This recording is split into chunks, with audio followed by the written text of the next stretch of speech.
Stratégie de la motivation. Partie 1. Du 23 mai 2006.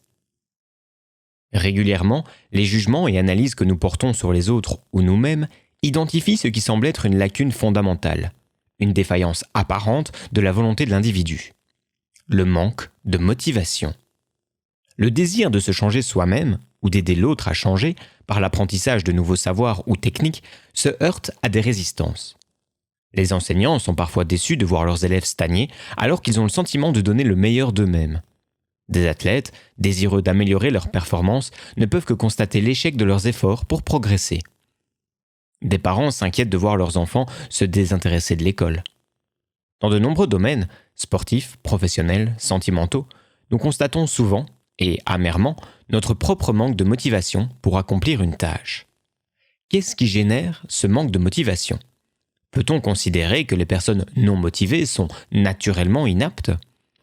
L'autre, ou moi-même, celui qui échoue, a-t-il le gène de l'échec en lui ? Afin de mieux comprendre ce qui nous préoccupe, il serait plus judicieux de parler de manque de méthode plutôt que de manque de motivation.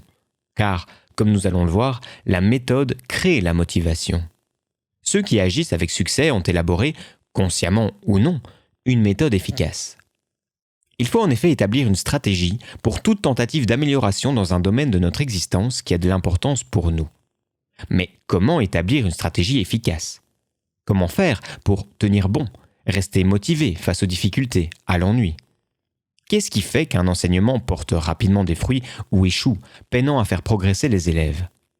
Le texte qui suit a pour objet d'approfondir notre réflexion au travers de l'examen d'un cas particulier, le désir d'améliorer ses capacités athlétiques par la musculation. Point 1.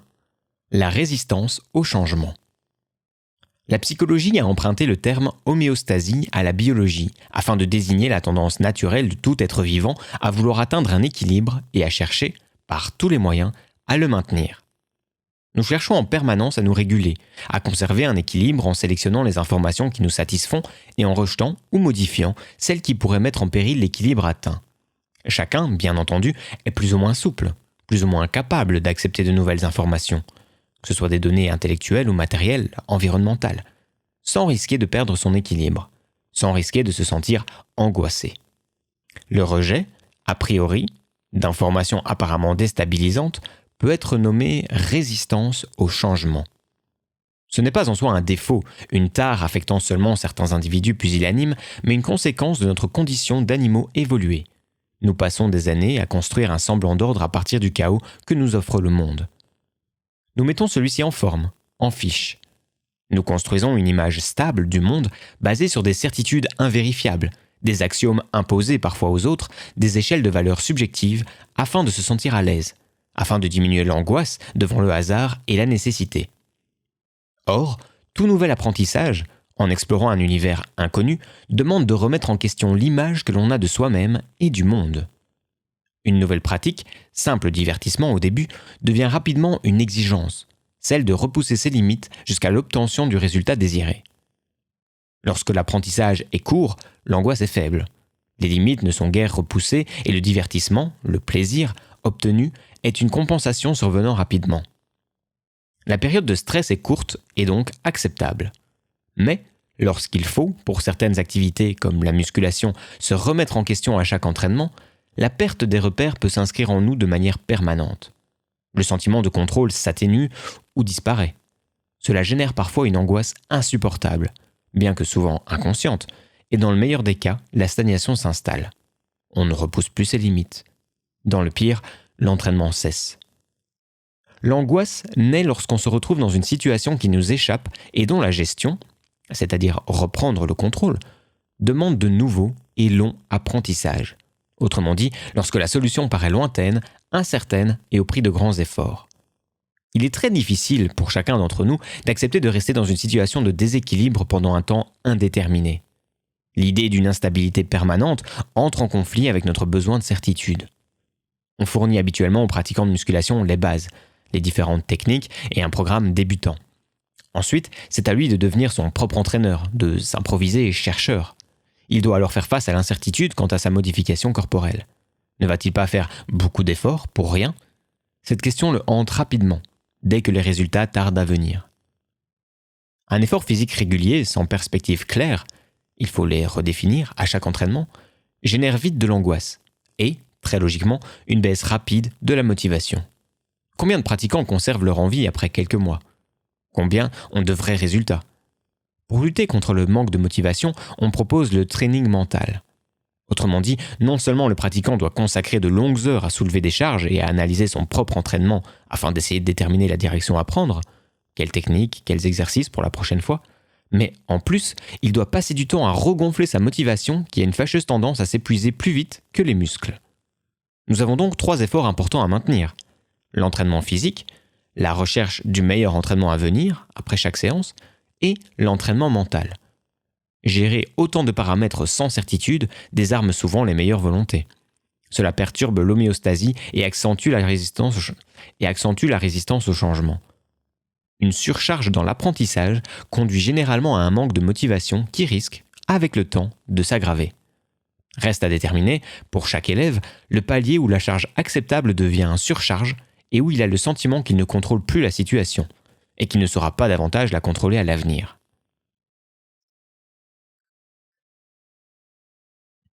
Point 2. Le sentiment de contrôle.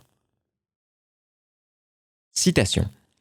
On peut énoncer brièvement quelques faits qui montrent, de façon convergente et claire, que c'est bien la fin à atteindre qui définit la fonction que le comportement, le moyen d'action, doit assurer, et qui détermine ainsi le choix et la mise en œuvre effective de la stratégie appropriée. Il faut signaler tout d'abord que, lorsque le cerveau programme une séquence comportementale, il a déjà élaboré une image de l'objectif à atteindre. Il anticipe les effets des mouvements qu'il programme et il prépare les voies sensorielles à enregistrer les résultats attendus de ce comportement.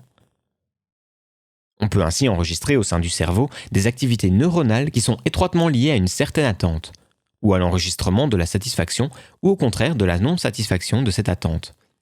De plus, la mise en jeu des mécanismes cérébraux, face à une situation donnée, dépend du savoir que le cerveau individuel possède déjà, ou pas encore, pour faire face à cette situation de façon efficace. Au fur et à mesure qu'il acquiert une stratégie dont il vérifie lui-même l'efficacité, la réponse humorale complexe face à cette situation change profondément. A l'inverse, des modifications humorales d'une autre nature s'installent dès lors que l'individu se sent incapable de faire face à la situation de façon efficace. C'est la résignation apprise. Fin de citation. De Pierre Carli, neurobiologiste. Cette citation met en évidence l'importance, pour le développement de la personnalité, de la mise en œuvre d'une stratégie efficace lorsqu'un problème se présente. En ce qui nous concerne, le problème consiste en un désir d'améliorer ses capacités athlétiques et éventuellement de modifier son apparence corporelle. On propose habituellement aux pratiquants de musculation les bases et diverses techniques. À lui de se définir une stratégie. Cela lui demande donc des efforts d'investissement personnel très importants dans la recherche de solutions efficaces lui convenant parfaitement. Sachant que ces solutions doivent être revues en permanence, car le corps s'adapte. L'aspirant pratiquant doit s'improviser chercheur. À moins d'être ultra motivé, le pratiquant se lassera très rapidement s'il ne trouve pas, comme par enchantement, la solution adéquate dès ses débuts. Il finira par accepter son échec et la frustration s'installera définitivement. Comme le corps est très important dans notre société, l'apparence et l'efficacité, l'échec n'est donc pas petit. Et les modifications humorales, liées au système hormonal, surviendront. C'est ce que Pierre Carli appelle la résignation apprise, qui a donc des incidences négatives sur le fonctionnement et la santé du corps. À force d'échouer, on finit par ne plus savoir qu'échouer. Tout entraîneur, quelle que soit la discipline, aura de bien meilleurs résultats s'il propose un entraînement progressif. Autrement dit, une stratégie efficace, adaptée rigoureusement aux besoins de chaque individu. Le pratiquant se transforme alors rapidement, il obtient un résultat visible, conforme à ses attentes. En relâchant progressivement son attention, sa surveillance attentive, l'enseignant permet au pratiquant de se créer son propre entraînement à partir de l'entraînement général avec très peu d'efforts. Il se crée sa propre stratégie très facilement. Ainsi, le pratiquant incorpore parmi l'ensemble de ses stratégies une stratégie de transformation de soi dont il sait le potentiel d'efficacité. Consciemment ou non, il se sent davantage capable. Exercer son corps, c'est prendre du pouvoir sur soi et le monde. C'est donc gagner en autonomie. L'apparence du corps, sa santé, ne sont plus totalement soumis à l'arbitraire de la nature. Le pratiquant modèle son corps selon son bon vouloir et s'essaye à entretenir rationnellement cette forme et cette santé. Il comprend qu'il peut agir sur son corps comme il peut agir sur le monde et se rendre davantage maître de l'un comme de l'autre. Citation. Il importe de s'arrêter brièvement sur cette notion de maîtrise. Le fait de pouvoir contrôler par ses actes tel ou tel aspect du dialogue avec l'environnement et la conscience que l'individu a de cette maîtrise joue en effet un rôle important dans la préservation de l'équilibre mental. S'il a le choix, l'animal préfère, lui aussi, une situation dans laquelle il contrôle des événements survenant dans son environnement, à une autre où cette possibilité ne lui est pas laissée. Pour obtenir de la nourriture, près de 100% des rats choisissent le compartiment où ils ont appris à l'obtenir en appuyant sur un levier, de préférence à un autre où il y a libre accès à la nourriture. Lorsque, dans un labyrinthe hanté, des rats doivent choisir entre un bras dans lequel ils reçoivent un choc électrique au moment même où ils y pénètrent, et un bras dans lequel ce même choc n'est donné qu'au bout d'un délai de 30 secondes, ils choisissent régulièrement le côté où le choc est lié directement à leur comportement et où ils déterminent donc eux-mêmes le moment de son application.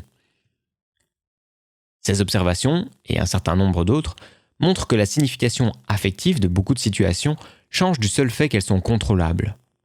De plus, l'expérience répétée de l'incontrôlabilité d'une situation se répercute sur l'acquisition ultérieure d'un comportement adapté face à d'autres situations, dans le sens d'une détérioration des facultés d'apprentissage et d'adaptation.